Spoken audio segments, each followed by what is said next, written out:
Hey everyone, welcome back to Trove Direct. Today we're talking about prostate cancer. The news arrived in May 2025. President Joe Biden had prostate cancer. His public announcement was candid. This diagnosis brought an old question sharply into the public consciousness. Should all men be screened for this disease? The debate gained a new, urgent life. Prostate cancer is a significant health concern.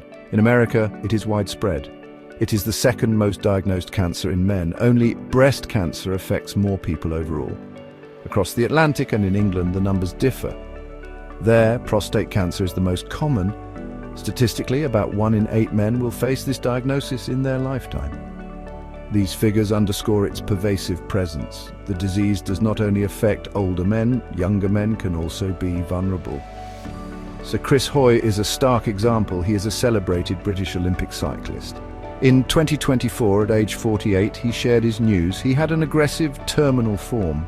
His story sent ripples of shock and concern. It highlighted the cancer's unpredictable nature.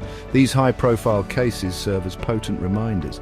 They bring prostate cancer out of the shadows. Understanding the disease is the first step. Age stands as the most significant risk factor. The likelihood of developing prostate cancer increases substantially as men grow older. Most diagnoses occur in men over 65. It is often considered a disease of aging. The body's cells change over decades. Some changes can lead to cancer. Family history also plays a crucial role. A man's risk elevates considerably if his father or brother had the disease. This suggests a genetic component. Certain inherited genes can predispose individuals. Knowing one's family medical history is vital. It can inform personal health decisions. Ethnicity is another established risk factor. Studies consistently show varying rates. Men of black ethnicity face a higher risk. They are more likely to develop prostate cancer. They may also be diagnosed at an earlier age. The disease can be more aggressive in this group. The reasons for this disparity are complex. They likely involve genetic and socioeconomic factors. Access to healthcare can also play a part. Yet prostate cancer can be enigmatic. It sometimes strikes men without clear risk factors. The full picture of this cancer's origins is still being pieced together by science. Screening for prostate cancer aims for early detection. The primary tool is the PSA blood test. PSA stands for prostate-specific antigen. It measures a protein made by the prostate. Elevated levels can indicate cancer, but they can also mean other conditions. Doctors might also perform a digital rectal exam. These are common initial screening methods. The potential benefits of screening are clear. Detecting cancer at an early stage can save lives. When found early, treatment is often more effective. The cancer may be less advanced. It may be confined to the prostate gland. For aggressive forms of the disease, early intervention is particularly crucial. However, the path of screening is not straightforward. It carries potential downsides and complexities.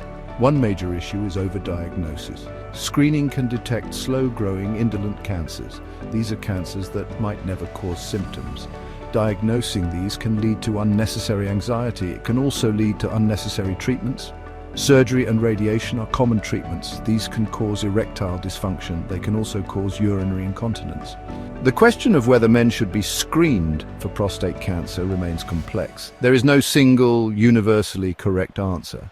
A one-size-fits-all approach does not apply. Each man's circumstances are unique. His personal health profile matters deeply. His family history plays a part. His values and tolerance for risk are key.